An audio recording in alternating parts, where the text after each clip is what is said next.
시아버지는 제가 암에 걸렸다는 걸 알고도 집에서 내쫓았습니다. 우리 아들 인생 망치지 말고 당장 나가라고 하셨죠. 어차피 애도 못 낳는 며느리 운 떨어진다고 했습니다. 6개월 후 병실에서 다시 만났을 때 그분은 혼자 누워 계셨습니다. 아들도 새 여자친구도 아무도 곁에 없었죠. 제 손을 꼭 잡으시며 미안하다고, 지금 내 곁에는 아무도 없다고 울먹이셨습니다. 그분이 저에게 했던 그대로를 아들에게서 받으신 겁니다. 사람은 어려울 때 누가 진짜인지 알게 되나 봅니다. 저는 박소연입니다. 올해 34시고 초등학교 3학년을 가르치는 교사입니다. 결혼한 지는 5년 2개월째였습니다. 남편 강민호는 36으로 작은 중식당을 운영하고 있었죠. 매출이 월 평균 3,800만 원 정도 나오는 소박한 식당이었지만 우리 부부는 만족하며 살았습니다. 시댁은 그리 멀지 않은 곳에 있었습니다. 차로 20분 거리였죠. 시아버지 강대석은 70살이셨고 시어머니 김순자는 66이셨습니다. 시아버지는 평생 공무원으로 일하시다 퇴직하셨고 성격이 완고하신 편이었습니다. 전통적인 가치관을 중요하게 여기셨죠.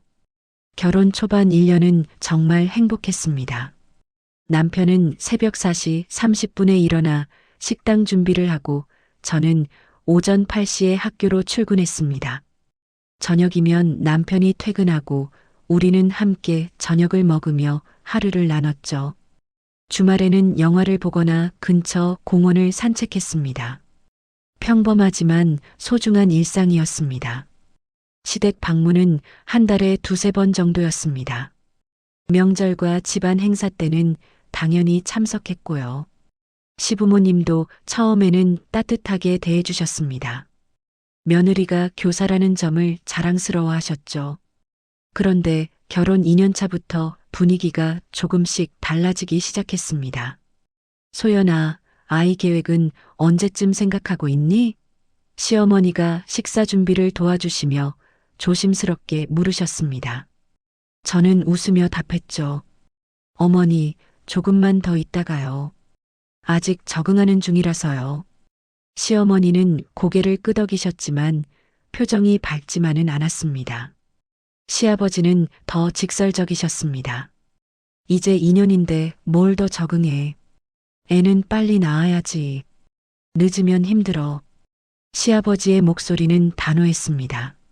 남편과 저는 아이를 서두르지 않기로 했었습니다. 남편의 식당이 자리 잡을 때까지 기다리기로 한 거죠. 제 월급 287만 원과 남편의 수입을 합쳐도 아이를 키우기엔 빠듯했습니다. 조금만 더 여유가 생기면 그때 계획하자고 약속했었죠.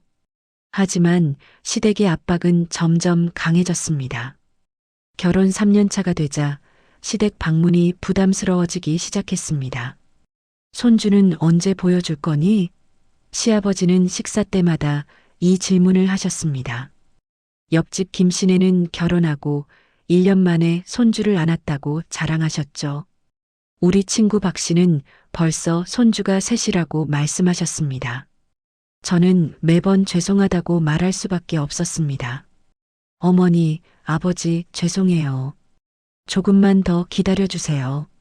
시어머니는 이해한다고 하셨지만 시아버지의 얼굴은 점점 굳어갔습니다. 남편도 눈치를 보기 시작했습니다. 여보, 우리 한번 검사 받아볼까? 어느 날 저녁 남편이 조심스럽게 말했습니다. 왜? 우리 계획대로 가면 되잖아. 제가 답했지만 남편의 표정은 어두웠습니다. 아버지가 계속 그러시니까 마음이 불편해. 미안해. 나도 알아. 하지만 조금만 더 기다리자. 우리 계획대로. 남편은 고개를 끄덕였지만 미안한 표정이었습니다. 결혼 4년 차 시댁 방문이 더욱 힘들어졌습니다. 시아버지는 이제 대놓고 불만을 표현하셨습니다. 4년이면 충분하지 않나? 다른 집 며느리들은 벌써 둘째까지 낳았어. 시아버지의 목소리에는 짜증이 섞여 있었습니다. 명절 때는 더 심했습니다. 친척들이 모이면 시아버지는 제 이야기를 하셨죠. 우리 며느리는 교사라 바빠서 그런가 봐. 아이 계획이 늦어지네. 친척들 앞에서 말씀하시는 게 너무 창피했습니다. 고개를 숙이고 있을 수밖에 없었죠. 시어머니는 한약을 지어 오셨습니다. 소연아, 이거 몸에 좋다니까 꼭 먹어. 임신에 도움이 된대. 감사합니다, 어머니. 저는 받을 수밖에 없었습니다. 거절하면 더 큰 문제가 될 것 같았으니까요. 집에 돌아와 한약을 다리며 눈물이 났습니다. 왜 우리 계획대로 살면 안 되는 걸까요? 남편이 제 어깨를 감싸며 말했습니다. 미안해, 여보. 내가 아버지한테 말씀드릴게. 하지만 남편도 시아버지 앞에서는 말을 제대로 하지 못했습니다. 결혼 5년 차가 되자 상황은 더 악화됐습니다. 주변 친구들은 하나둘씩 아이를 낳았고 저만 혼자인 것 같았습니다. 학교 동료들도 물었죠. 소연아, 아이 계획은? 벌써 5년인데? 저는 웃으며 곧 생각하고 있다고 답했지만 속으로는 답답했습니다. 시댁에서는 병원 검사를 받으라는 압박이 계속됐습니다. 이제 정확히 알아봐야 하지 않겠니? 시아버지의 말씀은 명령에 가까웠습니다. 만약 문제가 있으면 빨리 치료해야지. 늦으면 더 어려워져. 결국 남편과 저는 병원을 가기로 했습니다. 5년 동안 아이가 없으니 저희도 궁금했던 게 사실이었습니다. 대학병원 산부인과에 예약을 잡고 각종 검사를 받았죠.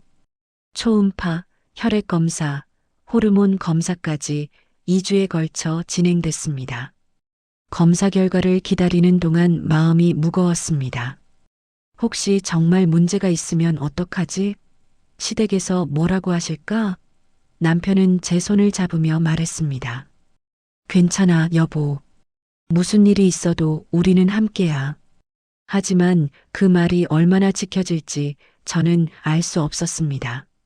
그렇게 저희 부부는 검사 결과를 기다리며 불안한 나날을 보냈습니다.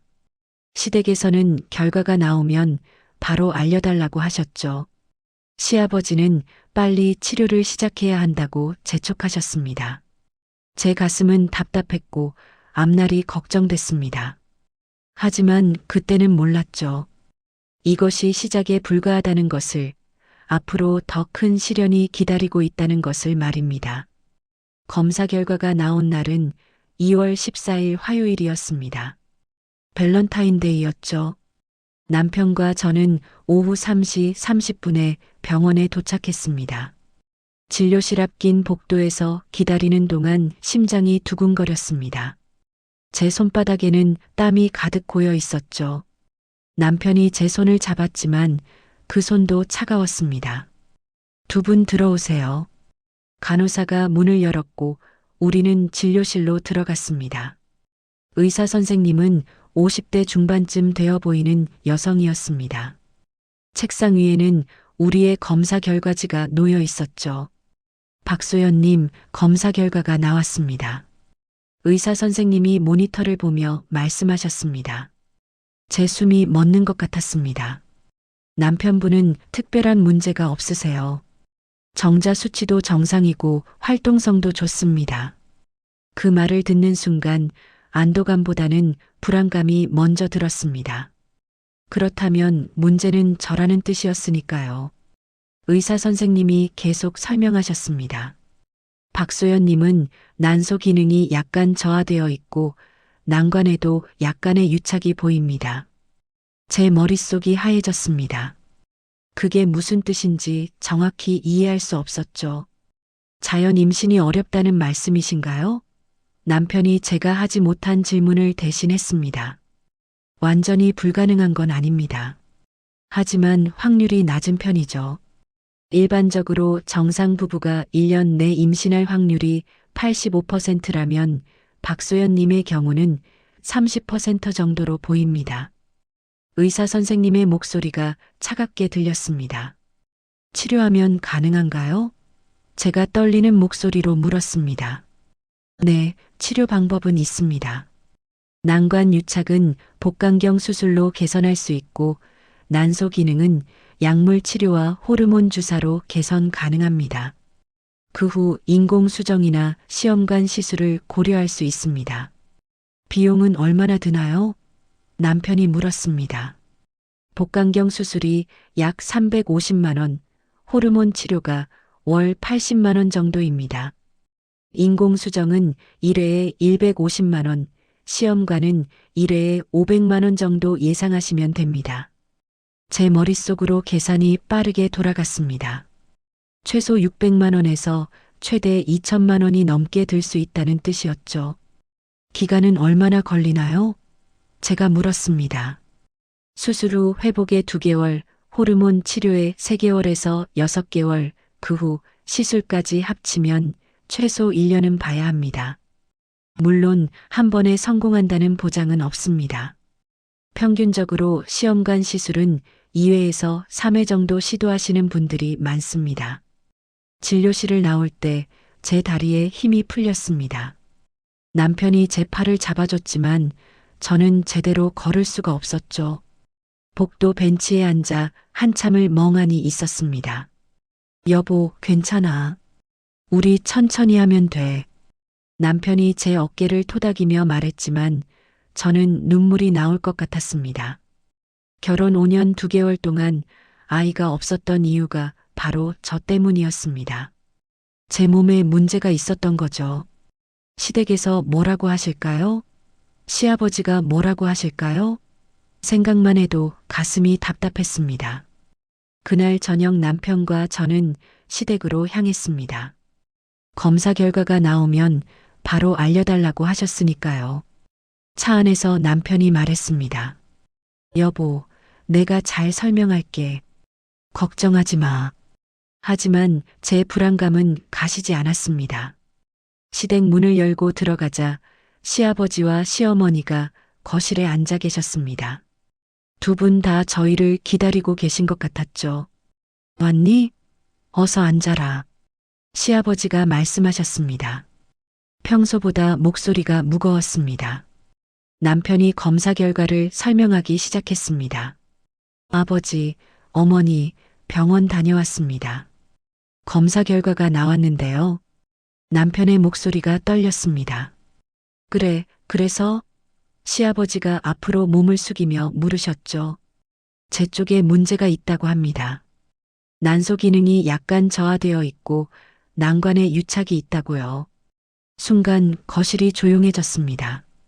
시계 소리만 똑딱똑딱 들렸죠.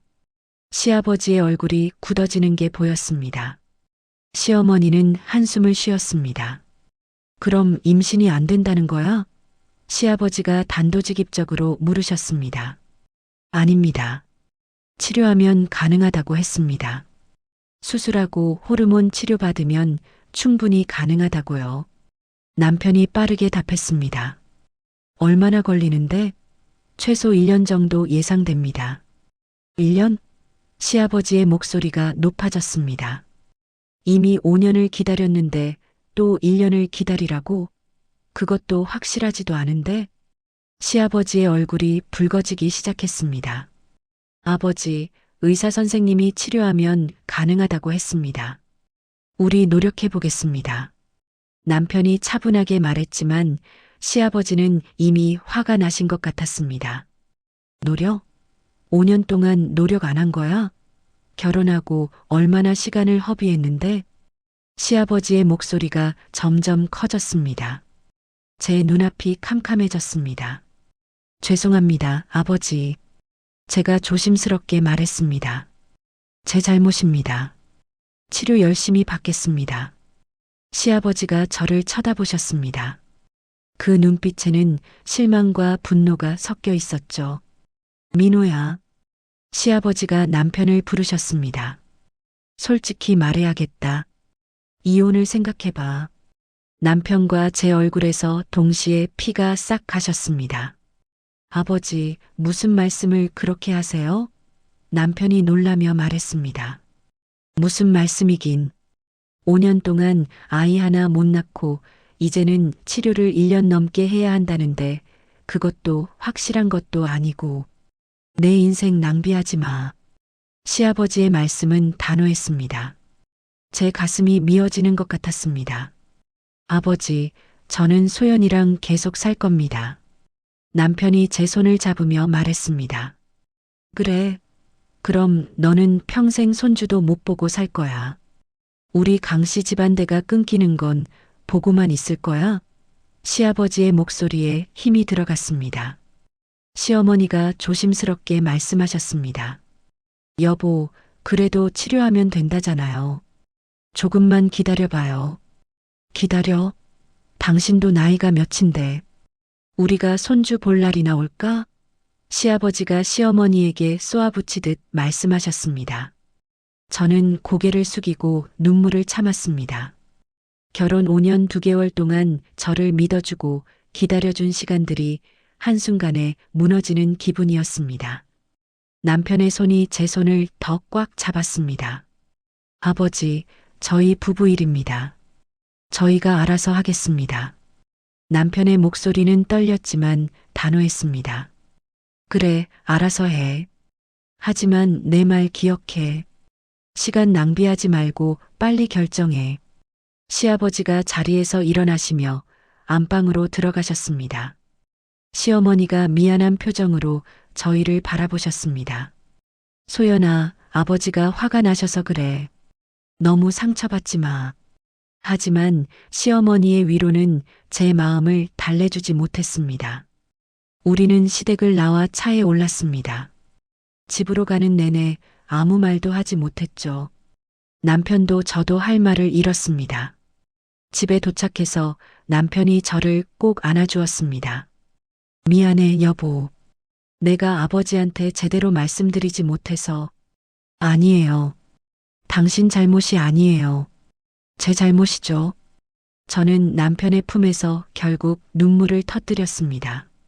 그날 밤 잠을 이룰 수 없었습니다. 시아버지의 이혼하라는 말이 계속 귓가에 맴돌았습니다. 1년을 기다려달라는 것도 쉽지 않을 것 같았죠. 치료비 2천만 원도 부담이었습니다. 그보다 더 무서운 건 치료에도 임신이 안 될 수도 있다는 사실이었습니다. 그럼 그때는 정말 이혼해야 하는 걸까요? 남편은 끝까지 저를 지켜줄 수 있을까요? 불안한 마음으로 밤을 지새웠습니다. 창밖으로 동이 트고 있었지만 제 앞날은 여전히 어두웠습니다. 불임 검사 결과를 받은 후 3개월이 지났습니다.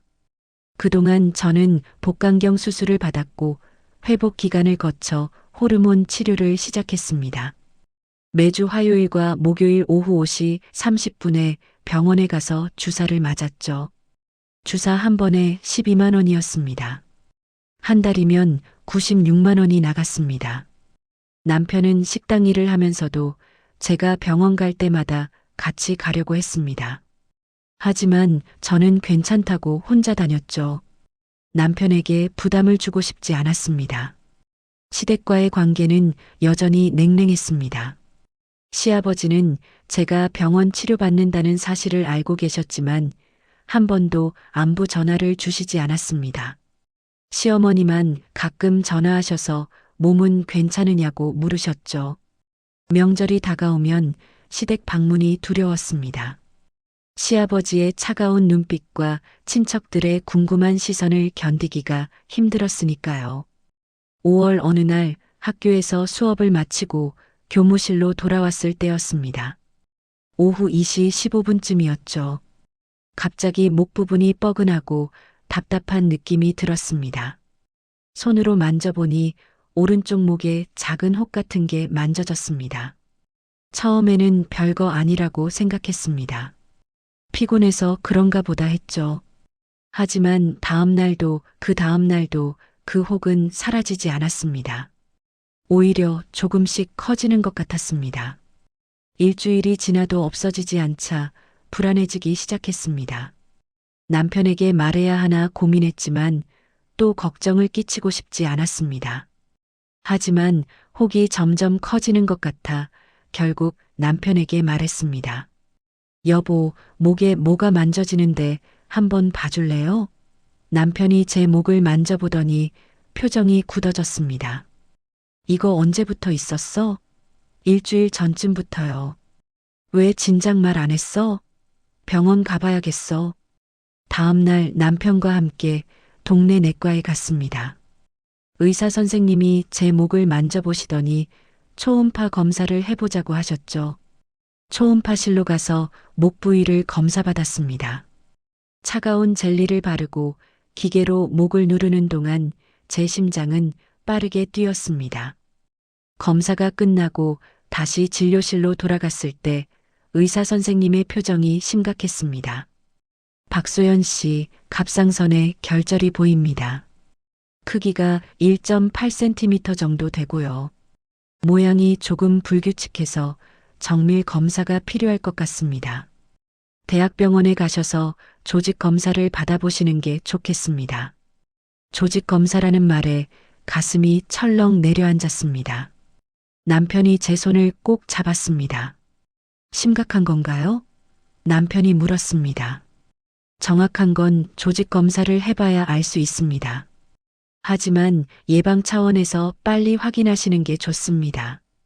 의사 선생님이 대학병원 소개서를 써주셨습니다. 우리는 병원을 나와 차에 올랐습니다. 남편은 아무 말도 하지 않았지만 핸들을 잡은 손에 힘이 잔뜩 들어가 있었습니다. 괜찮을 거예요. 별거 아닐 거예요. 제가 남편을 안심시키려 했지만 제 목소리도 떨렸습니다. 3일 후 대학병원에서 조직 검사를 받았습니다. 가느다란 바늘로 목의 혹에서 세포를 채취하는 검사였죠. 생각보다 아팠습니다. 바늘이 목 속으로 들어갈 때마다 찌릿한 통증이 느껴졌습니다. 검사 결과는 5일 후에 나온다고 했습니다. 그 5일이 정말 길었습니다. 밤마다 잠을 설쳤고 악몽을 꿨습니다. 학교에서 아이들을 가르치는 동안에도 자꾸 목에 손이 갔습니다. 제발 아무것도 아니기를 바랐습니다. 이미 불임 문제로 힘든데 다른 병까지 생기면 어떻게 하나 두려웠습니다. 6월 3일 목요일 검사 결과를 듣는 날이었습니다. 오전 11시 진료 예약이었는데 남편이 식당 일을 잠시 맡기고 함께 왔습니다. 대기실에서 번호표를 받고 기다리는 동안 시간이 너무 느리게 갔습니다. 제 손바닥은 땀으로 젖어 있었고 입술은 바짝 말랐습니다. 27번 박소연님 들어오세요. 간호사가 이름을 불렀습니다. 남편과 함께 진료실로 들어갔습니다. 의사 선생님은 40대 중반쯤 되어 보이는 남성이었습니다. 모니터를 보며 뭔가 확인하고 계셨죠. 박소연 씨, 조직 검사 결과가 나왔습니다. 의사 선생님이 우리를 보며 말씀하셨습니다. 제 심장이 쿵쾅거렸습니다. 갑상선 유두암으로 확진되었습니다. 순간 귀가 먹먹해지면서 의사 선생님의 목소리가 멀리서 들리는 것 같았습니다. 암이라는 단어가 머릿속에서 계속 맴돌았죠. 남편의 손이 제 손을 꽉 쥐었습니다. 그 손이 차갑게 식어가는 게 느껴졌습니다. 하지만 다행히 초기입니다. 크기도 1.8cm로 작고 림프절 전이는 보이지 않습니다. 수술로 제거하고 방사성 요오드 치료를 받으면 완치율이 95% 이상입니다. 선생님, 그럼 완치가 가능하다는 말씀이신가요? 남편이 떨리는 목소리로 물었습니다. 네, 갑상선암은 착한 암이라고 불릴 만큼 예후가 좋습니다. 특히 초기에 발견하셨으니 걱정하실 필요 없습니다. 수술은 언제 해야 하나요? 제가 물었습니다. 빠를수록 좋습니다. 다음 주 안에 입원 일정을 잡으시는 게 좋겠습니다. 수술 시간은 2시간에서 3시간 정도이고 입원 기간은 3일에서 4일 정도입니다. 의사 선생님이 설명을 계속하셨지만 제 머릿속은 혼란스러웠습니다. 암이라는 진단을 받았다는 사실이 믿기지 않았습니다. 비용은 얼마나 드나요? 남편이 물었습니다. 수술비가 약 580만 원, 방사성 요오드 치료비가 320만 원 정도입니다. 건강보험 적용되면 본인 부담금은 총 270만 원 정도 예상하시면 됩니다. 제 머릿속으로 계산이 빠르게 돌아갔습니다. 불임 치료비로 이미 600만 원 넘게 썼는데 여기에 270만 원이 더 들어간다니요. 우리 부부의 저축은 1,500만 원 정도였습니다. 이러다가 금방 바닥날 것 같았습니다. 진료실을 나와 복도 벤치에 앉았을 때 남편이 제 어깨를 안아주었습니다. 괜찮아, 여보. 초기라잖아. 완치될 수 있어. 남편의 목소리가 떨렸습니다. 집으로 가는 차 안에서 남편과 저는 한참 동안 말이 없었습니다. 창밖의 풍경이 스쳐 지나갔지만 아무것도 눈에 들어오지 않았습니다. 여보, 시댁에 알려야 할까? 남편이 조심스럽게 물었습니다. 저는 잠시 생각했습니다. 시아버지가 뭐라고 하실까요? 불임에 이어 암까지 걸렸다고 더 실망하실까요? 하지만 숨길 수도 없는 일이었습니다. 수술받고 입원하면 알게 될 테니까요. 어머니한테만 먼저 말씀드려보자. 아버지는 나중에. 제가 답했습니다. 남편이 고개를 끄덕였습니다. 그날 저녁 남편이 시어머니께 전화를 걸었습니다. 어머니, 저 민우예요. 소연이가 병원 검사 받았는데 갑상선에 문제가 있다고 합니다. 전화기 너머로 시어머니의 놀란 목소리가 들렸습니다. 무슨 문제? 암이라고 합니다. 하지만 초기라서 수술하면 완치된다고 했어요. 시어머니가 한동안 말이 없으시다가 한숨을 쉬셨습니다. 어머 세상에. 그럼 언제 수술해? 다음 주 안에 일정 잡을 예정입니다. 아버지한테는 제가 말씀드릴게요. 소연이가 걱정할까 봐요. 전화를 끊고 남편이 제게 말했습니다.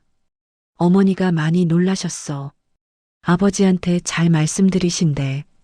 하지만 저는 불안했습니다. 시아버지가 어떤 반응을 보이실지 뻔히 보였으니까요.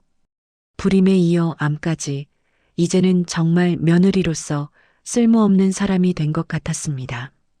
그날 밤 잠들기 전 거울을 봤습니다. 목에 손을 댔을 때 만져지는 작은 혹.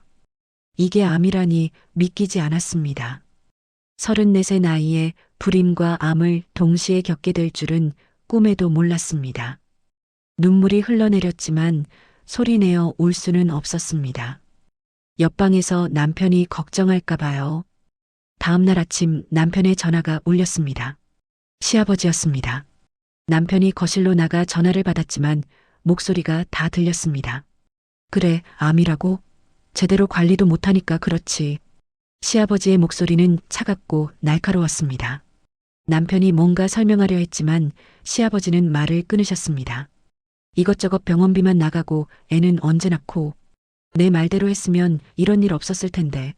남편이 전화를 끊고 들어왔을 때 얼굴이 창백했습니다. 제 눈물이 다시 흘러내렸습니다. 이제 정말 끝인 것 같았습니다. 수술 날짜가 잡혔습니다. 6월 11일 월요일 오전 8시였습니다. 입원은 전날인 일요일 오후 2시에 하기로 했죠. 남편은 식당을 3일 동안 쉬기로 했습니다. 직원에게 맡길 수도 있었지만 제 수술이 있는 날만큼은 꼭 함께 있고 싶다고 했습니다. 학교에는 병가를 냈습니다. 교장 선생님께 사정을 말씀드렸더니 걱정하며 잘 치료받고 오라고 하셨죠. 동료 교사들도 위로해 주었습니다. 하지만 제 마음은 무겁기만 했습니다. 입원 3일 전인 금요일 남편의 전화가 울렸습니다. 오후 7시 20분쯤이었습니다. 저녁을 먹고 있을 때였죠. 남편이 전화를 보더니 표정이 굳어졌습니다. 아버지였습니다. 여보세요, 아버지. 남편이 전화를 받았습니다. 저는 밥을 먹다 말고 남편의 얼굴을 쳐다봤습니다. 네, 지금요? 남편의 목소리가 당황스러워 보였습니다. 알겠습니다. 지금 바로 갈게요. 전화를 끊은 남편이 저를 보며 말했습니다. 아버지가 지금 당장 오라고 하셔. 뭔가 급한 일이 있으신가 봐. 우리는 서둘러 시댁으로 향했습니다. 차 안에서 남편도 저도 말이 없었습니다. 불길한 예감이 들었습니다. 시댁 문을 열고 들어가자 시아버지와 시어머니가 거실 소파에 앉아 계셨습니다. 평소와 달리 TV도 켜져 있지 않았고 분위기가 무거웠습니다. 테이블 위에는 차 한 잔도 준비되어 있지 않았죠. 왔니? 앉아라. 시아버지의 목소리는 차갑고 단호했습니다. 우리는 시아버지 맞은편 소파에 앉았습니다. 시어머니는 고개를 숙이고 계셨고 눈이 빨갛게 부어 있었습니다. 우신 일이 있으신가 봐요. 오늘 너희를 부른 건 중요한 얘기가 있어서다. 시아버지가 팔짱을 끼고 말씀하셨습니다. 제 심장이 빠르게 뛰기 시작했습니다. 소연이 수술이 월요일이라며? 네, 아버지. 남편이 대답했습니다. 그래서 말인데. 시아버지가 잠시 멈추셨다가 다시 입을 여셨습니다. 난 솔직히 말해서 이해가 안 돼. 제 손에 땀이 나기 시작했습니다. 결혼한 지 5년 2개월. 그동안 애 하나 못 낳았어. 그것도 모자라 이제는 암까지 걸렸고. 시아버지의 목소리에는 실망과 분노가 섞여 있었습니다. 아버지, 그게 무슨 말씀이세요? 갑상선암은 초기라 완치가 가능합니다. 남편이 변명하듯 말했습니다. 완치? 그게 문제가 아니야. 시아버지가 목소리를 높이셨습니다. 문제는 우리가 왜 암 환자를 돌봐야 하느냐는 거야. 그 말을 듣는 순간 제 귀를 의심했습니다. 시아버지가 방금 뭐라고 하신 거죠? 암 환자를 왜 돌봐야 하냐고요? 수술 후에 회복하려면 누군가 돌봐줘야 할 거 아니야. 민호, 너는 식당 일이 있고. 그럼 우리가 돌봐야 하는데 솔직히 우리도 나이가 있어. 힘들어. 시아버지의 말씀은 계속됐습니다. 아버지, 제가 돌볼 겁니다. 식당은 직원한테 맡기고요. 남편이 급하게 말했습니다. 그래. 그럼 식당 장사는 언제 해? 수입은 어떻게 하고? 시아버지가 비웃듯 말씀하셨습니다. 그건 제가 알아서 하겠습니다. 민호야. 시아버지가 남편을 똑바로 쳐다보셨습니다. 아버지, 솔직히 말할게. 이혼해. 제 머릿속이 하얘졌습니다. 귀에서 윙 소리가 났습니다. 남편도 얼어붙은 듯 움직이지 못했죠. 아버지, 무슨 말씀을 그렇게 하세요?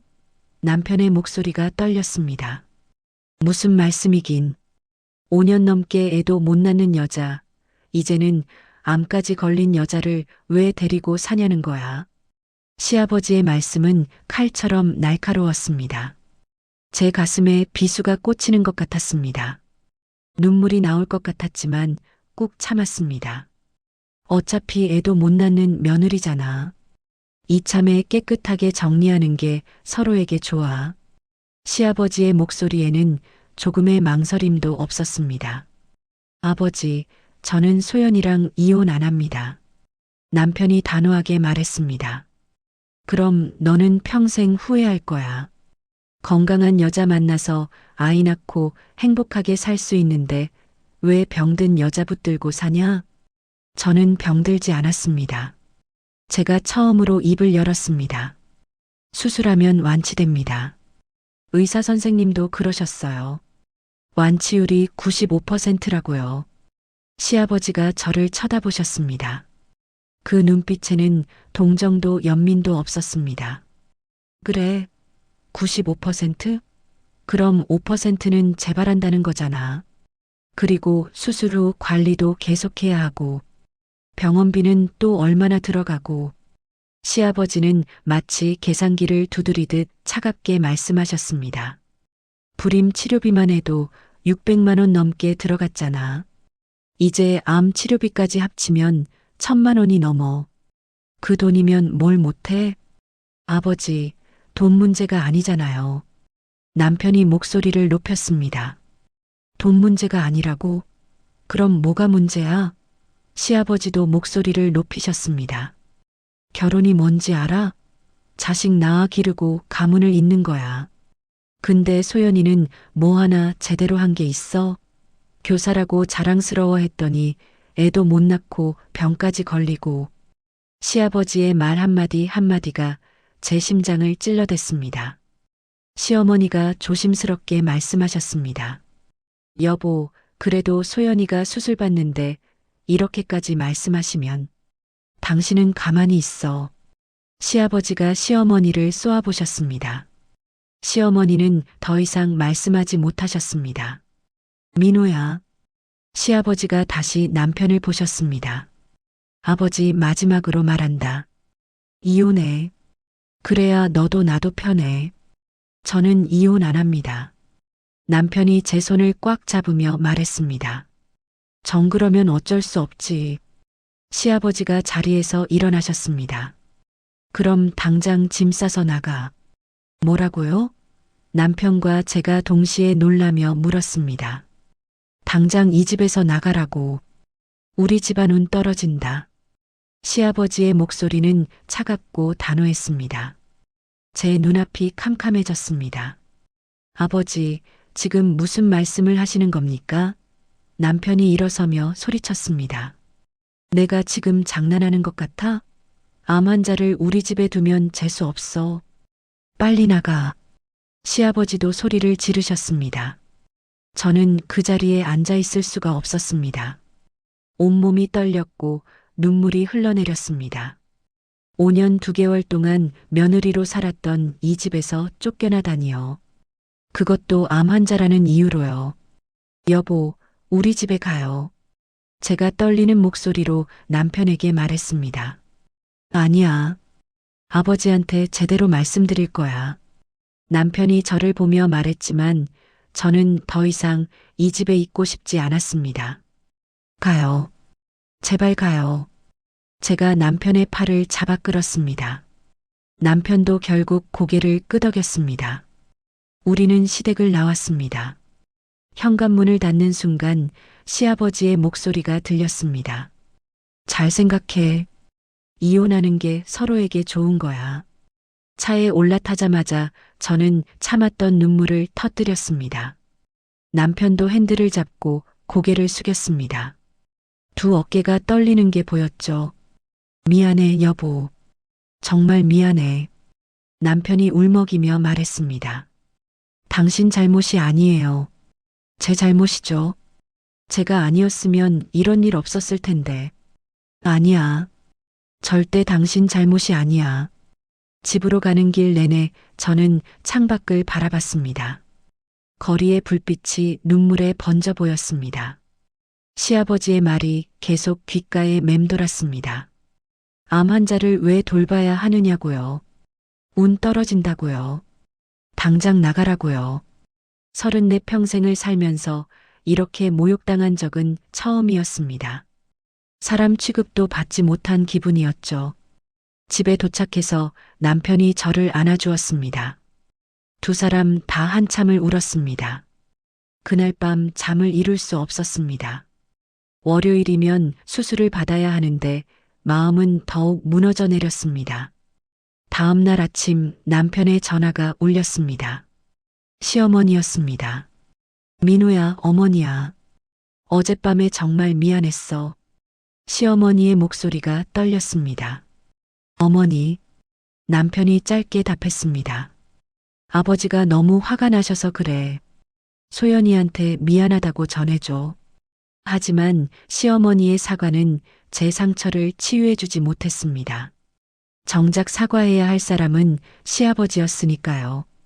그리고 시어머니도 남편 편을 들며 저를 내쫓는데 동의하셨잖아요. 어머니, 저희는 이혼 안 합니다. 그리고 당분간 시댁 방문도 안 할 겁니다. 남편이 단호하게 말하고 전화를 끊었습니다. 그날부터 저는 친정으로 돌아가기로 했습니다. 월요일 수술을 앞두고 남편네 집에서 쫓겨났으니 갈 곳이 친정밖에 없었습니다. 부모님께 사실대로 말씀드렸더니 두 분 다 울먹이며 저를 안아주셨습니다.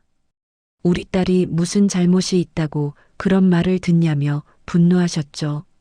어머니는 시댁에 전화라도 하시겠다고 하셨지만 제가 말렸습니다. 더 이상 엮이고 싶지 않았으니까요. 이제 정말 끝인 것 같았습니다. 시댁과의 관계도 제 결혼 생활도요. 하지만 그때는 몰랐습니다. 이것이 진짜 시작에 불과하다는 것을, 앞으로 더 힘든 길이 기다리고 있다는 것을 말입니다. 수술은 예정대로 6월 11일 월요일에 진행됐습니다. 오전 7시 30분에 수술실로 들어갔고 오전 11시 15분에 나왔습니다. 3시간 45분 동안 전신마취 상태로 갑상선을 제거하는 수술을 받았죠. 수술은 성공적이었습니다. 의사 선생님이 암 조직을 완전히 제거했고 림프절 전이도 없다고 하셨습니다. 하지만 제 마음은 전혀 가볍지 않았습니다. 회복실에서 깨어났을 때 제일 먼저 본 사람은 남편이었습니다. 그 옆에는 친정 부모님이 계셨죠. 시댁에서는 아무도 오지 않았습니다. 입원 기간 3일 동안 시어머니에게서 문자 한 통이 왔습니다. 소연아, 수술 잘 됐니? 몸조리 잘해. 그게 전부였습니다. 전화 한 통 없었고 병문안도 오지 않으셨죠. 시아버지는 당연히 연락조차 없었습니다. 남편은 3일 내내 병원에 있었습니다. 식당은 직원에게 맡겼고 밤에는 병실 보호자 침대에서 잤죠. 하지만 남편의 얼굴은 날이 갈수록 어두워졌습니다. 식당 매출이 평소의 60%밖에 안 나온다는 문자를 받았기 때문이었습니다. 하루 매출이 평소 120만 원에서 72만 원으로 떨어졌다는 거죠. 퇴원날 남편이 조심스럽게 말했습니다. 여보, 미안한데 내일부터 식당에 나가야 할 것 같아. 직원이 혼자서는 감당이 안 된대. 당연하죠. 저는 고개를 끄덕였습니다. 괜찮아요. 친정에 있을게요. 어머니가 돌봐주실 거예요. 남편이 미안한 표정을 지었습니다. 정말 미안해. 내가 무능해서 이런 거야. 아니에요. 당신 잘못 아니에요. 저는 남편의 손을 잡았습니다. 하지만 속으로는 알고 있었습니다. 우리 부부의 삶이 점점 무너지고 있다는 것을요. 친정집으로 돌아온 날은 6월 14일 목요일이었습니다. 오후 3시쯤 도착했죠. 어머니가 제 방을 깨끗하게 청소해 두셨고 침대에는 새 이불을 깔아 놓으셨습니다. 딸아, 천천히 쉬어. 어머니가 부엌으로 가시며 저녁 준비를 하셨습니다. 아버지는 퇴근하시자마자 과일을 한 박스 사오셨죠. 부모님의 따뜻한 보살핌이 고마웠지만 동시에 죄송스러웠습니다. 34세 나이에 친정에 돌아와 신세를 지게 될 줄은 몰랐으니까요. 목에는 7cm 길이의 수술 자국이 남았습니다. 거울을 볼 때마다 그 흉터가 제 인생의 상처처럼 느껴졌습니다. 수술 2주 후 방사성 요오드 치료를 받아야 했습니다. 6월 28일 금요일에 병원에 입원했습니다. 이번에도 남편은 식당 일 때문에 오지 못했습니다. 어머니가 대신 함께 오셨죠. 치료는 3일 동안 격리병실에서 진행됐습니다. 방사성 물질을 복용하기 때문에 다른 사람과 접촉하면 안 됐습니다. 어머니는 병실 밖 복도에서 유리창 너머로 저를 바라보셨죠. 어머니의 눈가가 붉어지는 게 보였습니다. 제 가슴이 미어지는 것 같았습니다. 격리병실에 혼자 누워있는 동안 외로움이 밀려왔습니다. 남편도 시댁도 아무도 없는 이 공간에서 저는 정말 혼자였습니다. 치료비 고지서를 받았을 때 손이 떨렸습니다. 수술비 본인 부담금 174만 원, 방사성 요오드 치료비 본인 부담금 96만 원, 총 270만 원이었습니다. 여기에 불임 치료비 638만 원까지 합치면 908만 원이 들어간 셈이었죠. 우리 부부의 저축 1,500만 원 중 절반 이상이 사라졌습니다. 앞으로 정기검진비와 약값도 계속 나갈 텐데 어떻게 해야 할지 막막했습니다. 제 월급 287만 원으로는 생활비와 치료비를 감당하기 어려웠으니까요. 7월 초 남편에게서 전화가 왔습니다. 오후 9시 40분쯤이었습니다. 여보, 나 지금 식당에서야. 오늘 정말 바빴어. 남편의 목소리가 지쳐 있었습니다. 고생 많으셨어요. 몸은 괜찮아요? 응, 괜찮아. 근데 여보, 미안한데 이번 주말에도 못 갈 것 같아. 주문이 밀려서 직원이랑 같이 일해야 할 것 같아. 괜찮아요. 천천히 일하세요. 제가 대답했지만 속으로는 서운했습니다. 수술 후 3주가 지났는데 남편을 제대로 본 게 며칠이나 됐을까요? 그래, 미안해. 다음 주에는 꼭 갈게. 사랑해. 남편이 서둘러 전화를 끊었습니다. 7월 중순 시어머니에게서 전화가 왔습니다. 오전 10시 20분쯤이었습니다. 소연아, 어머니야. 몸은 좀 어때? 좋아지고 있어요, 어머니. 그래, 다행이다. 그런데 말이야. 시어머니가 말을 잠시 멈추셨습니다. 아버지가 계속 민호한테 이혼 얘기를 하시거든. 제 가슴이 철렁 내려앉았습니다. 민호는 절대 안 한다고 하는데 아버지가 화를 많이 내셔. 요새 집안 분위기가 너무 안 좋아. 시어머니의 목소리가 떨렸습니다. 어머니, 저 때문에 죄송해요. 아니야. 내 잘못이 아니야. 그냥 그렇다고 알고 있어. 시어머니가 한숨을 쉬며 전화를 끊으셨습니다. 남편에게 전화를 걸었습니다. 하지만 통화 중이었습니다. 문자를 보냈죠. 여보, 시간 날 때 전화 좀 해줘요. 1시간이 지나도 답장이 없었습니다. 2시간, 3시간이 지나도 마찬가지였죠. 밤 11시가 되어서야 남편에게서 전화가 왔습니다. 미안해, 여보. 오늘 너무 바빠서. 무슨 일이야? 남편의 목소리는 피곤해 보였습니다. 아니에요. 그냥 목소리 듣고 싶어서요. 그래. 나도 보고 싶어. 근데 미안해. 내일 새벽 일찍 일어나야 해서 먼저 자야 할 것 같아. 남편이 서둘러 전화를 끊었습니다. 제 마음 한편이 서늘해졌습니다. 8월이 되자 상황은 더 나빠졌습니다. 남편과의 연락이 점점 뜸해졌습니다. 하루에 한 번씩 통화하던 것이 이틀에 한 번, 사흘에 한 번으로 줄어들었죠. 문자를 보내도 답장이 늦었습니다. 바쁘다는 말만 반복됐습니다. 한 번은 제가 먼저 전화를 걸었을 때 남편이 짜증 섞인 목소리로 말했습니다. 여보, 지금 손님 많아서 바빠. 나중에 전화할게. 그렇게 끊긴 전화는 그날 밤까지 오지 않았습니다. 저는 침대에 누워 천장을 바라봤습니다. 남편이 점점 멀어지는 게 느껴졌습니다. 학교 복직은 9월로 미뤄졌습니다. 의사 선생님이 최소 3개월은 쉬라고 하셨으니까요. 병가 기간 동안 월급은 80%만 나왔습니다. 229만 원이었죠. 생활비로 쓰기에도 빠듯했습니다. 부모님이 제 치료비를 대신 내주셨습니다. 정기 검진비 28만 원, 약값 14만 원씩 매달 나갔죠. 딸아, 돈 걱정하지 마. 어머니가 말씀하셨습니다. 하지만 제 마음은 무거웠습니다. 34세 나이에 부모님께 손 벌리고 있는 제 자신이 한심했으니까요. 아버지는 퇴직금으로 모아둔 돈을 조금씩 깨서 저를 도와주셨습니다. 죄송했고 부끄러웠습니다. 8월 말 남편에게서 문자가 왔습니다. 여보, 이번 주도 못 갈 것 같아. 식당 직원이 그만둬서 새 사람 뽑을 때까지 내가 계속 있어야 해.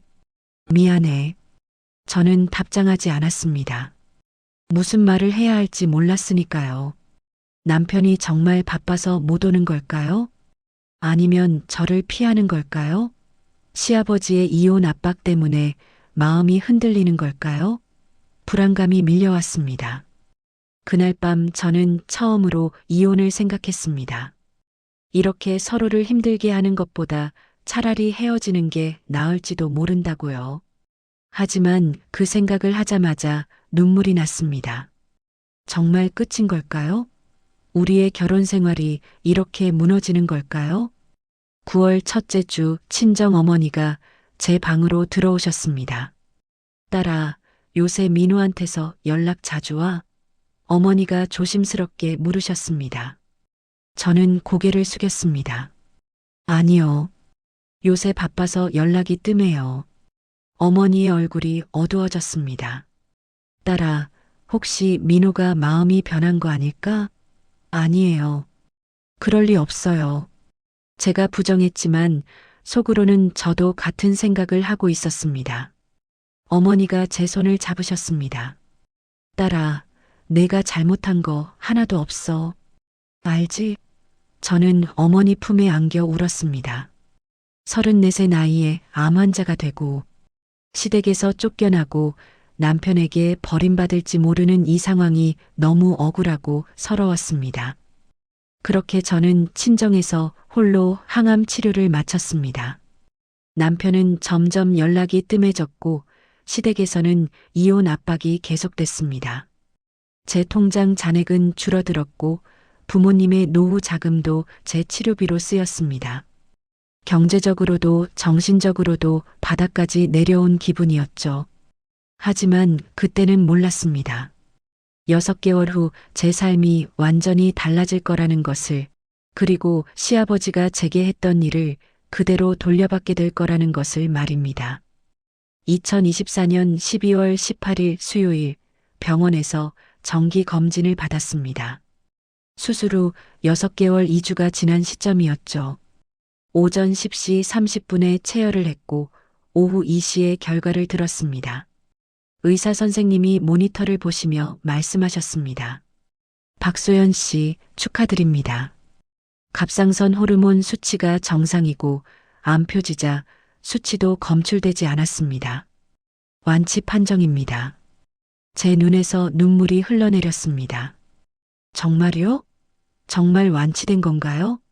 네, 다만 앞으로 1년에 한 번씩은 정기 검진을 받으셔야 합니다. 재발 가능성은 5% 미만이지만 꾸준한 관리가 필요합니다. 진료실을 나올 때 제 발걸음이 가벼웠습니다. 6개월 2주 동안의 힘든 시간이 주마등처럼 지나갔습니다. 수술, 방사성 요오드 치료, 격리 병실, 약물 치료, 모든 게 끝났습니다. 혼자서 이겨낸 겁니다. 남편도 시댁도 없이 오직 친정 부모님과 함께요. 병원 로비에서 어머니에게 전화를 걸었습니다. 어머니, 완치래요. 의사 선생님이 완치 판정 내리셨어요. 어머니가 전화기 너머로 울먹이셨습니다. 정말? 우리 딸 정말 고생 많았다. 잘했어. 정말 잘했어. 저도 눈물이 났습니다. 이제 학교로 복직할 수 있었습니다. 9월부터 병가를 냈었는데 1월부터 다시 출근하기로 했죠. 그날 저녁 남편에게 전화를 걸었습니다. 하지만 받지 않았습니다. 1번, 2번, 3번 모두 연결되지 않았죠. 문자를 보냈습니다. 여보, 오늘 완치 판정 받았어요. 연락 주세요. 1시간이 지나도 답장이 없었습니다. 2시간, 3시간이 지나도 마찬가지였습니다. 밤 10시 50분이 되어서야 짧은 답장이 왔습니다. 그래, 다행이네. 축하해. 그게 전부였습니다. 완치 판정이라는 기쁜 소식에 대한 남편의 반응은 너무나 차갑고 간단했습니다. 제 가슴이 서늘해졌습니다. 남편이 정말 멀어진 게 느껴졌습니다. 12월 22일 토요일, 오랜만에 동네 마트에 갔습니다. 오후 3시쯤이었죠. 어머니가 저녁 식사 재료를 사러 가자고 하셨습니다. 제 건강도 좋아졌고 날씨도 괜찮았으니까요. 마트 입구에서 장바구니를 들고 채소 코너로 향했습니다. 그때였습니다. 저 멀리 정육 코너에서 익숙한 뒷모습이 보였습니다. 회색 코트를 입고 지팡이를 짚은 노인이었죠. 시아버지였습니다. 제 발걸음이 멈췄습니다. 6개월 만에 보는 시아버지의 모습은 많이 변해 있었습니다. 등이 더 굽어 있었고 걸음걸이도 불안정해 보였죠. 시아버지 옆에는 시어머니가 계셨습니다. 두 분은 정육 코너 직원과 무언가 이야기를 나누고 계셨습니다. 저는 채소 코너 뒤에 몸을 숨기고 그들을 지켜봤습니다. 시아버지의 얼굴이 보였습니다. 예전보다 훨씬 수척하고 창백해 보였죠. 뺨도 움푹 들어갔고 입술색도 안 좋았습니다. 무슨 일이 있으신 걸까요? 6개월 전만 해도 그렇게 건강하셨는데요. 시어머니가 소고기 한 팩을 들고 계산대로 향했습니다. 시아버지는 천천히 뒤따라 걸으셨죠. 그 모습이 왠지 쓸쓸해 보였습니다. 저는 그들이 마트를 나갈 때까지 모습을 드러내지 않았습니다. 만나고 싶지 않았습니다. 어떤 말을 해야 할지도 몰랐고요. 시아버지가 저를 암 환자라고 내쫓았던 그날이 생생하게 떠올랐습니다. 운 떨어진다고 하셨던 그 차가운 목소리가 귓가에 맴돌았죠. 어머니가 제게 다가오셨습니다. 딸아, 왜 여기 서 있어? 아무것도 안 담았네? 아, 네. 지금 담을게요. 저는 서둘러 장바구니에 채소를 담았습니다. 하지만 마음 한편이 무거웠습니다. 시아버지의 수척한 모습이 계속 머릿속을 떠나지 않았으니까요. 다시 같이 살 거니? 제가 숟가락을 내려놓았습니다. 아직 생각 중이에요. 요새 민호 연락이 뜸해서요. 아버지의 표정이 어두워졌습니다. 그 친구가 마음이 변한 거 아니겠니? 시아버지 압박도 계속 있었을 테고 어머니도 걱정스러운 표정으로 저를 보셨습니다. 딸아, 혹시 민호가 다른 사람 만나는 거 아닐까? 부모님의 말씀에 제 가슴이 철렁했습니다. 하지만 저는 이미 그 가능성을 생각하고 있었습니다. 12월 27일 목요일 고등학교 동창 선미에게서 전화가 왔습니다. 오후 5시 15분쯤이었죠. 소연아, 나 선미야. 오랜만이다. 선미야, 잘 지냈어? 응, 근데 소연아. 내가 오늘 너희 남편 본 것 같은데. 제 심장이 빠르게 뛰기 시작했습니다. 민호 오빠를? 어디서? 강남역 근처 레스토랑에서. 근데 옆에 여자가 있더라. 제 손에서 핸드폰이 미끄러질 뻔했습니다. 여자? 응. 30대 초반쯤 되어 보였어. 둘이 마주 앉아서 식사하고 있었는데 분위기가 그냥 아는 사이 같지는 않았어. 선미의 목소리가 조심스러웠습니다. 아, 그랬구나. 알려줘서 고마워. 제가 최대한 담담하게 답했습니다. 전화를 끊고 한참을 멍하니 앉아 있었습니다. 남편이 다른 여자와 식사를 했다고요? 그것도 강남역 레스토랑에서요? 저와는 6개월 동안 제대로 만나지도 않으면서요? 화가 나기보다는 허무했습니다. 이미 예상했던 일이었으니까요. 남편의 연락이 뜸해지고 문자 답장이 늦어지고 통화 시간이 짧아진 이유를 알 것 같았습니다. 시아버지의 이혼 압박을 이기지 못하고 결국 마음이 변한 걸까요? 아니면 애초에 암 환자인 저와 계속 살 생각이 없었던 걸까요? 12월 31일 일요일 한 해의 마지막 날이었습니다. 저는 창밖을 바라보며 지난 1년을 돌아봤습니다. 불임 진단, 암 진단, 시댁에서 쫓겨남, 홀로 치료받음, 완치 판정. 정말 많은 일이 있었습니다. 그리고 이제 남편과의 관계도 끝나가고 있었죠. 하지만 이상하게도 슬프지 않았습니다. 오히려 담담했습니다. 6개월 동안 혼자서 암을 이겨내면서 저는 강해졌습니다. 더 이상 남편이나 시댁에 기대지 않아도 살 수 있다는 것을 깨달았죠. 제가 원하는 삶을 살 수 있다는 자신감이 생겼습니다. 다음 날 오전 친구 은지에게서 카톡이 왔습니다. 소연아, 너 인스타 확인해봤어? 민호 오빠 계정에 여자랑 찍은 사진 올라왔던데. 제가 급하게 인스타그램을 확인했습니다. 남편의 계정에 들어가니 12월 30일에 올라온 사진이 있었습니다. 레스토랑에서 찍은 사진이었죠. 남편 옆에는 젊은 여자가 앉아 있었고 두 사람 다 웃고 있었습니다. 해시태그에는 이렇게 적혀 있었습니다. 새로운 시작. 제 손이 떨렸습니다. 새로운 시작이라고요? 그럼 저와는 끝이라는 뜻인가요? 댓글란을 보니 친구들이 축하한다는 말을 남겼더군요. 이미 주변 사람들은 다 알고 있었던 거였습니다. 저만 모르고 있었던 거죠. 저는 인스타그램을 끄고 침대에 누웠습니다. 눈물이 날 줄 알았는데 나오지 않았습니다. 그저 담담했습니다.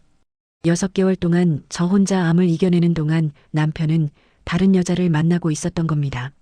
시아버지의 이혼 압박을 이기지 못하고 결국 새로운 사람을 찾은 거였죠. 배신감보다는 해방감이 들었습니다. 이제 정말 끝이구나. 더 이상 미련을 가질 필요가 없구나. 제가 선택해야 할 시간이 다가오고 있었습니다. 하지만 그때는 몰랐습니다. 곧 시아버지에게 놀라운 일이 벌어질 거라는 것을, 그리고 제가 그 모든 걸 지켜보게 될 거라는 것을 말입니다. 2025년 1월 8일 수요일 학교에 복직한 지 일주일째였습니다. 오전 수업을 마치고 교무실로 돌아왔을 때 휴대폰에 부재중 전화가 3통 있었습니다. 모두 시어머니였습니다. 오후 12시 27분, 12시 31분, 12시 35분. 불길한 예감이 들었습니다. 전화를 걸었습니다. 여보세요, 어머니. 소연아, 나야. 시어머니의 목소리가 떨렸습니다. 울고 계신 것 같았죠. 무슨 일이세요? 아버지가 병원에 입원하셨어. 위암이래. 그것도 말기라고. 제 손에서 핸드폰이 미끄러질 뻔했습니다. 위암 말기라고요? 응. 3개월 전부터 속이 안 좋다고 하셨는데 그냥 소화불량인 줄 알았어. 병원 갔더니 위암 사기래. 간이랑 림프절에도 전이 됐대. 시어머니의 목소리가 끊겼습니다. 한참을 우시더니 다시 말씀하셨죠. 의사가 그러는데 6개월에서 1년 정도밖에 못 산대. 제 가슴이 철렁 내려앉았습니다. 6개월 전 마트에서 봤던 수척한 모습이 떠올랐습니다. 그때 이미 암이 진행되고 있었던 거였군요. 지금 어느 병원에 계세요? 제가 물었습니다. 삼성병원 12층 1207호실이야. 근데 소연아, 미안한데 민우한테 연락 좀 해줄래? 내가 전화해도 안 받고 문자도 답이 없어. 민우 오빠가요? 응. 요새 바쁜가 봐. 아버지 상태가 이런데도 병원에 안 와. 시어머니의 목소리에 원망이 섞여 있었습니다. 알겠어요. 제가 연락해 볼게요. 전화를 끊고 남편에게 문자를 보냈습니다. 여보, 아버님이 위암 말기래요. 병원에 입원하셨대요. 어머니가 걱정하세요. 1시간이 지나도 답장이 없었습니다. 그날 저녁 남편에게 전화를 걸었습니다. 3번째 신호음에 받았습니다. 여보세요. 남편의 목소리는 차갑고 무뚝뚝했습니다. 여보, 내 문자 못 봤어요? 아버님 일요. 봤어. 그래서요? 남편의 반응이 너무 냉담했습니다. 그래서라니요. 병원에 가봐야죠. 어머니가 걱정하세요. 나 바빠서 못 가. 남편이 짧게 답했습니다. 아무리 바빠도 아버지가 위암 말기신데 어떻게 안 갈 수가 있어요? 제가 목소리를 높였습니다. 소연아, 나도 내 사정이 있어. 요새 일도 바쁘고 신경 쓸 게 많아서. 남편의 목소리에 짜증이 섞여 있었습니다. 혹시 새 여자친구 때문인가요? 제가 직설적으로 물었습니다. 전화기 너머로 침묵이 흘렀습니다. 어떻게 알았어? 남편이 작게 물었습니다. 인스타그램 봤어요. 새로운 시작이라고 적어놨더라고요. 남편이 한숨을 쉬었습니다. 미안해, 소연아. 나도 어쩔 수 없었어. 아버지가 계속 이혼하라고 하시고 너는 암 환자고 나도 힘들었어. 제 가슴이 미어지는 것 같았지만 담담하게 답했습니다. 알았어요. 그럼 이혼 서류 준비해요. 우리 깨끗하게 정리해요.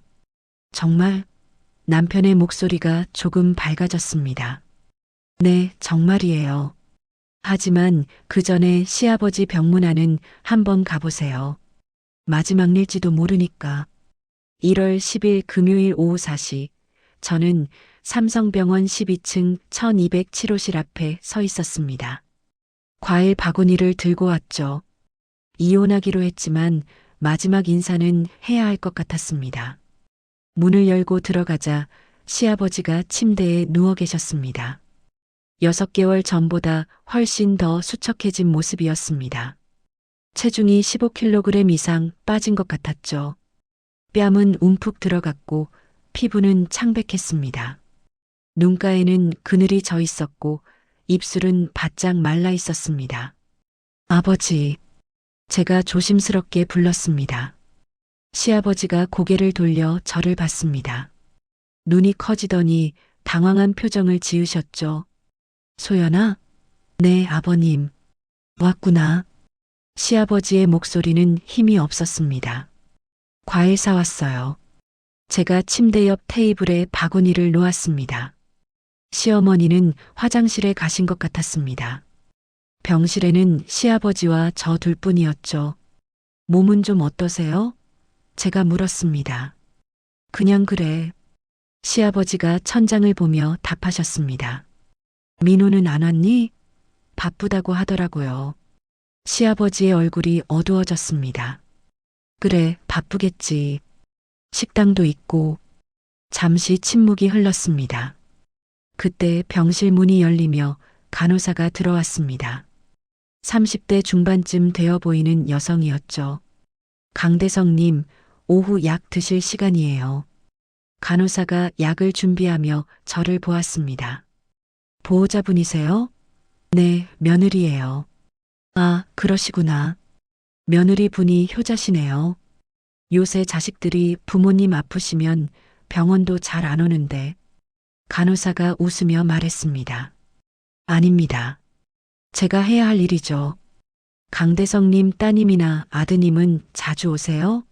간호사가 물었습니다. 아니요. 바빠서 잘 못 와요. 시어머니가 화장실에서 나오시며 답하셨습니다. 그렇구나. 요새 다들 바쁘시니까.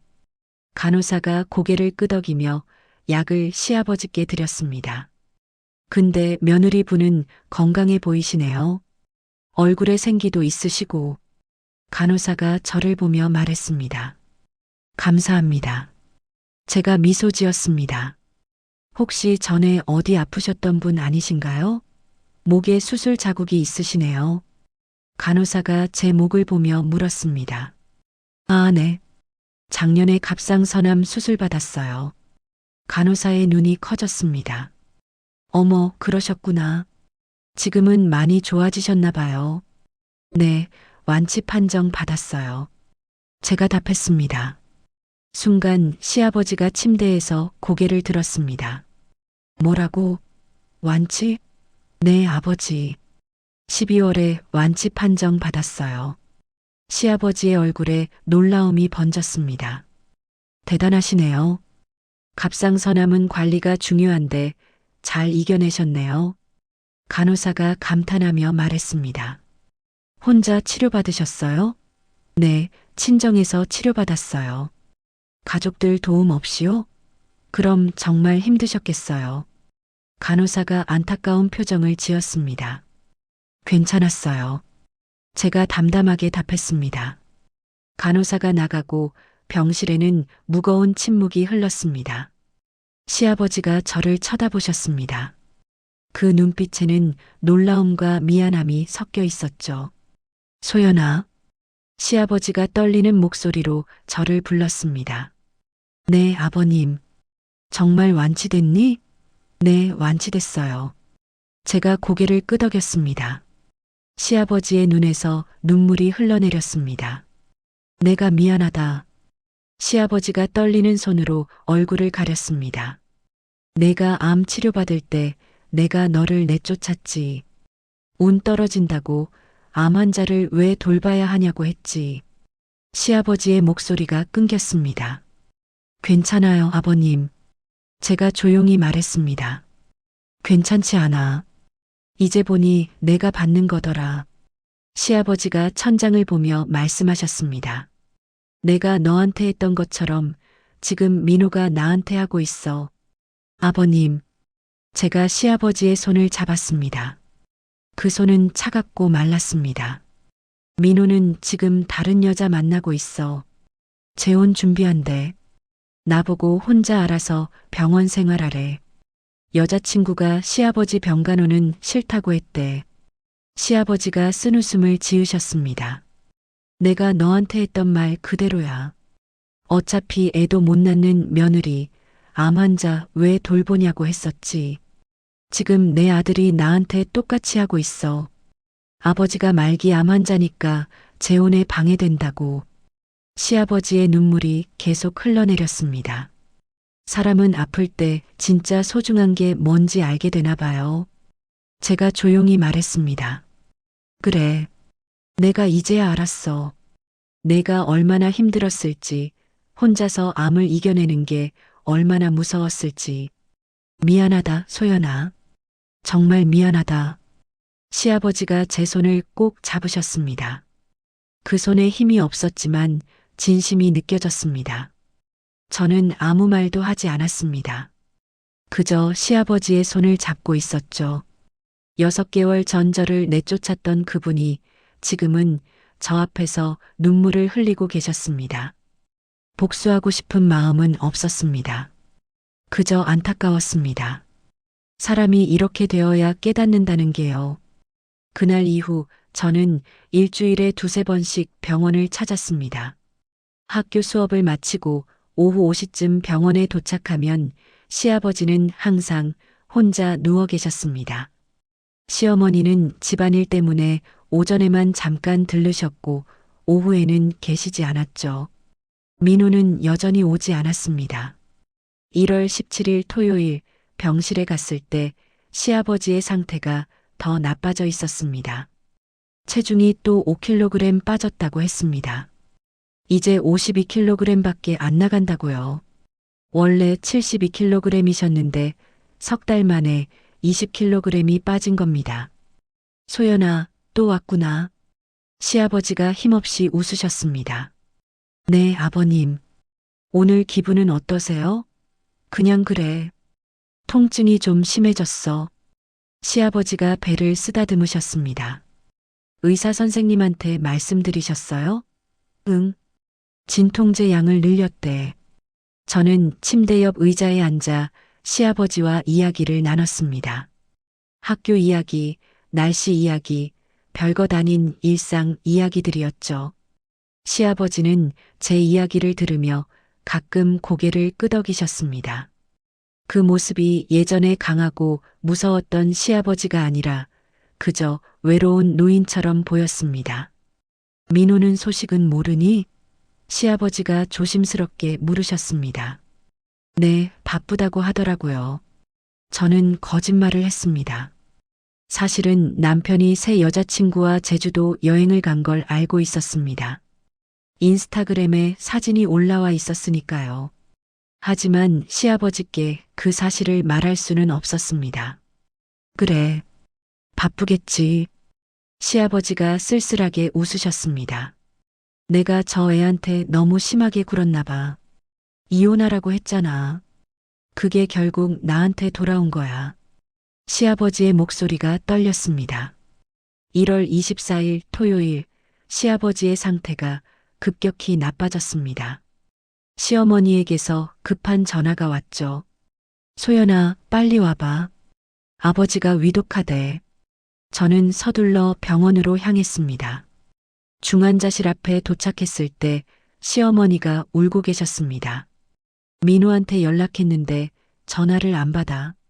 어떡해? 시어머니가 떨리는 목소리로 말씀하셨습니다. 제가 다시 남편에게 전화를 걸었습니다. 1번, 2번, 3번 모두 받지 않았습니다. 문자를 보냈습니다. 여보, 아버님 위독하세요. 빨리 병원 오세요. 30분이 지나도 답장이 없었습니다. 중환자실 면회 시간이 되어 들어갔습니다. 시아버지는 산소 마스크를 쓰고 계셨고 여러 기계가 연결되어 있었습니다. 눈을 뜨셨지만 초점이 없었죠. 아버님, 제가 시아버지의 손을 잡았습니다. 그 손은 너무 차가웠습니다. 시아버지가 천천히 고개를 돌려 저를 봤습니다. 소연아, 시아버지의 목소리는 거의 들리지 않았습니다. 네, 아버님. 여기 있어요. 민호는 시아버지가 물으셨습니다. 곧 올 거예요. 조금만 기다려요. 저는 또 거짓말을 했습니다. 시아버지가 고개를 저으셨습니다. 안 와. 그 애는 안 올 거야. 시아버지의 눈에서 눈물이 흘러내렸습니다. 내가 너무 많은 잘못을 했어. 너한테도 민호한테도. 시아버지가 숨을 헐떡이며 말씀하셨습니다. 괜찮아요, 아버님. 이제 다 괜찮아요. 제가 시아버지의 손을 꼭 잡았습니다. 소연아, 용서해줘. 제발 용서해줘. 시아버님이 제 손을 쥐려 하셨지만 힘이 없었습니다. 용서해요, 아버님. 진작 용서했어요. 제가 눈물을 닦으며 말했습니다. 정말? 네, 정말이에요.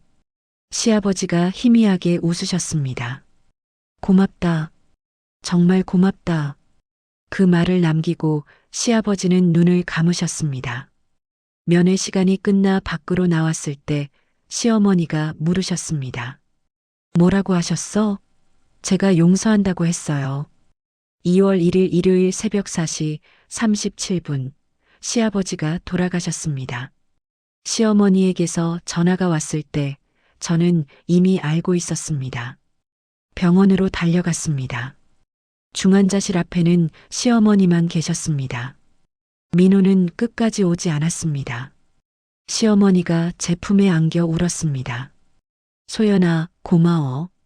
내가 아니었으면 아버지가 얼마나 외로우셨을까. 제 눈에서도 눈물이 흘렀습니다. 시아버지의 얼굴은 평온했습니다. 더 이상 고통스러워하지 않는 표정이었죠. 장례식은 2월 3일부터 3일장으로 치러졌습니다. 문상객들이 찾아왔지만 민호는 첫날 잠깐 나타났다가 여자친구가 싫어한다며 바로 떠났습니다. 상주 역할은 시어머니가 하셨고 저는 옆에서 도왔습니다.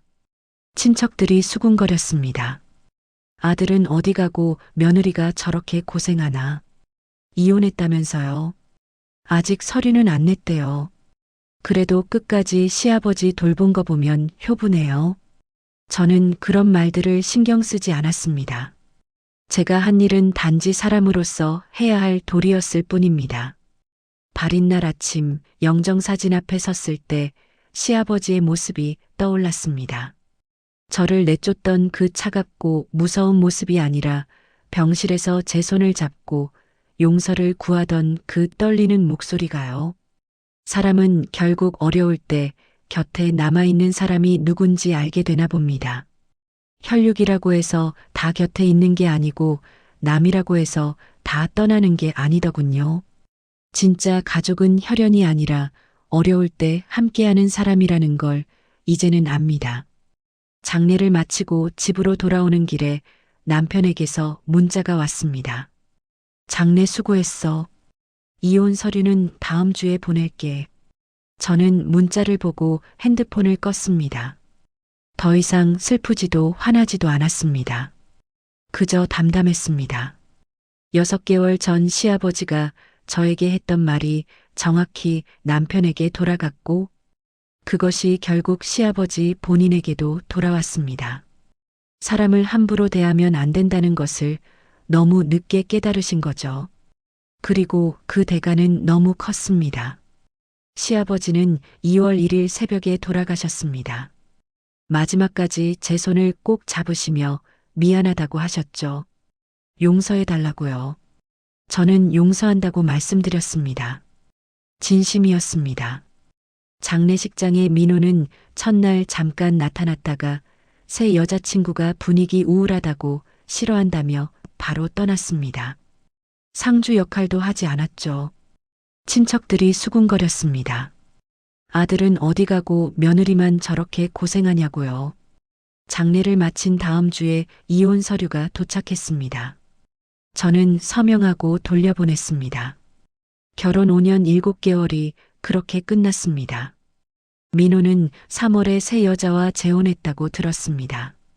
시어머니에게서 가끔 전화가 옵니다. 소연아, 고마웠어. 내가 아니었으면 아버지가 얼마나 외로우셨을까. 시어머니는 지금 혼자 사십니다. 민호는 재혼하고 나서 어머니 집에도 잘 가지 않는다고 합니다. 새 아내가 시어머니 만나는 걸 싫어한다고요. 저는 지금 학교에서 아이들을 가르치며 평범하게 살고 있습니다. 목에 남은 7cm 수술 자국은 제 인생의 훈장 같습니다. 혼자서 암을 이겨낸 증거이고 어떤 시련도 견딜 수 있다는 자신감이니까요. 3개월마다 정기 검진을 받지만 재발 소견은 없습니다.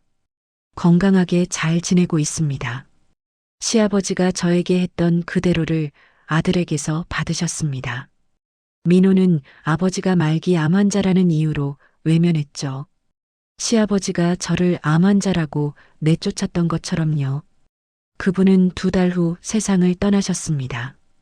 마지막까지 곁을 지킨 사람은 혈육이 아니라 내쫓았던 며느리였습니다. 이 이야기를 통해 전하고 싶은 것은 간단합니다. 사람을 대할 때는 신중해야 합니다. 오늘 내가 누군가에게 한 말과 행동이 언젠가 그대로 내게 돌아옵니다. 어려울 때 함께한 사람이 진짜 가족입니다. 혈연이라고 해서 다 가족이 아니고 남이라고 해서 다 남이 아닙니다. 시아버지는 너무 늦게 깨달으셨습니다. 그리고 그 대가는 외로운 죽음이었습니다. 저는 이제 새로운 삶을 살고 있습니다. 과거의 상처는 제게 더 강한 사람이 되라고 가르쳐준 교훈이었으니까요.